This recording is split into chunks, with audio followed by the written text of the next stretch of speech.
قبل البدء المرجو من جميع عشاق ومحبي وأنصار المنتخب الجزائري الضغط على زر لايك والاشتراك في القناة مع توقع نتيجة المباراة في التعاليق.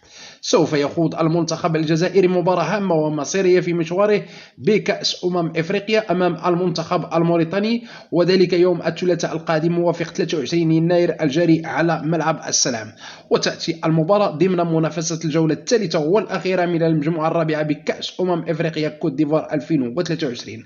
وقد تعادل منتخب الجزائر الملقب بمحارب الصحراء تعادلا إيجابيا في الجولة الأولى أمام أنغولا بنتيجة 1-1، وتعادل في الجولة الثانية مجددا مع بوركينا فاسو بنتيجة 2-2 ليرفع المنتخب الجزائري رصيده إلى نقطتين في المركز الثالث وراء أنغولا وبوركينا فاسو لكل منهما 4 نقاط. وبخصوص موعد مباراة الجزائر وموريتانيا القادمة في كأس إفريقيا فستكون يوم الثلاثاء على ملعب السلام. ستنطلق صافرة بداية المباراة في تمام الساعة 9 مساء بتوقيت الجزائر وتونس، المغرب 10 مساء بتوقيت مصر، والساعة 11 بتوقيت مكة المكرمة بالمملكة العربية السعودية.